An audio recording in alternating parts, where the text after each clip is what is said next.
बळबंड सुग्रीव राजे दिले प्रचंड कपी सैन्य आणूनिया उदंड सुंदरकांड संपविले। या ठिकाणी श्री गणेशाला वंदन करून बाळमामाचे चरणी नमस्कार करून श्रोतेभक्त चरणी नमस्कार करून माझ्या सेवेला सुरुवात करत आहे। या ठिकाणी सुंदरकांडाचा शेवट आहे महाराज। अतिशय गोड कथा होती इथं।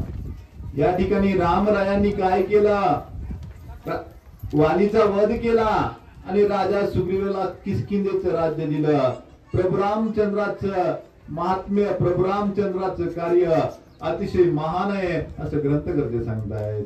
सीता सुदेच्या या चाडा वानर वनी घेऊन या झगडा हेमविवर्या घेऊन या झाडा सुंदर कांडा संपविले।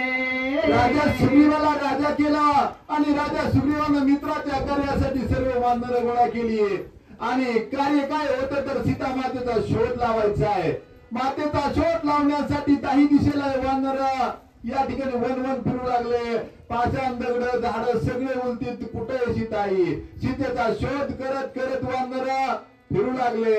एक वानराची तुकडी या ठिकाणी अंगदा सोबत, मारुतराया सोबत, जामवंता सोबत या ठिकाणी सागराच्या दिशेनं दक्षिणेला पाठवली होती आणि ते वानर या ठिकाणी दक्षिणेच्या दिशेनं जात असताना त्यांना एक विवर लागलं। त्या विवरामध्ये प्रवेश केला। त्या विवराचं नाव होतं हेमविवर आणि त्या विवरामध्ये गेल्याच्या नंतर अशी अवस्था झाली, कल्पांता जरी फिरले, कुंकडवी फिरले तरी फिरून तिथं यायचे असं ते शक्तिशाली विवर होता। त्या विवरामध्ये मारुतीरायाने या ठिकाणी स्वतःचा पराक्रम दाखवला।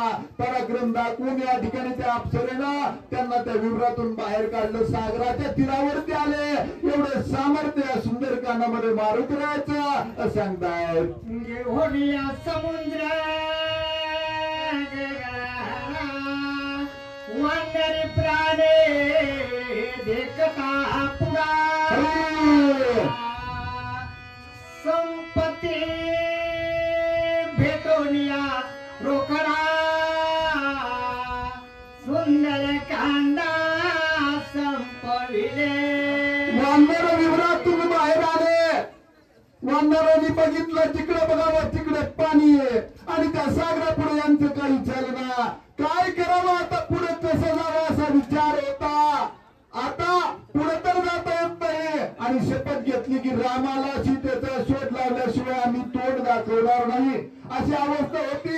आता पर्याय एकच आहे, आपल्याला पुढे जाता येत नाही, आता मरावं लागतंय, आपला देह इथं ठेवावं लागतं असा विचार केला। प्रत्येक वानरानं गवताचं आसन तयार केलं, रामाचं नाव घेतलं आणि आता त्या गवताला जावं लागणार अशी अवस्था होती।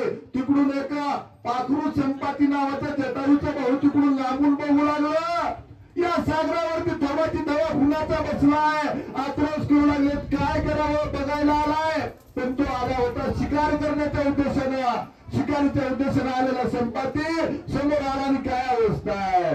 सीता सोदोनिया धड पुन्हा समुद्र उलंबुनी हनुमान गा करोनिया शोकवना उपडाए सुंदर कांड संपविले। द्वेषानं आलेला संपाती समोर होता महाराज। संपातीने बघितलं राम भक्त दिसतात, विचारणा केली कोण आहेत तुम्ही। या ठिकाणी यांनी रामाची कथा सांगितली, जटायूची सांगितली। स्वतःच्या भावाची ज्यावेळेस कथा ऐकली की भावाचा मृत्यू कसा झाला की रामाच्या कार्यामध्ये तो उपयोगी आला। सीतेला रावण नेता असताना त्याने मदत केली आणि तो तिथे धारातीर्थी पडला।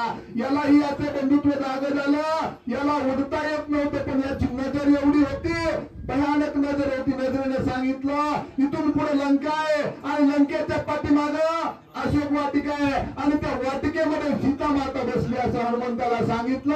हनुमंताने शक्ती दाखवली, शतयोजन सागराचं उल्लंघन केलं आणि उल्लंघन करून सीता मातेचा शोध लावला आणि इथं सुंदरकांड संपलं सांगतायत। मिस करोनिया वना उपडा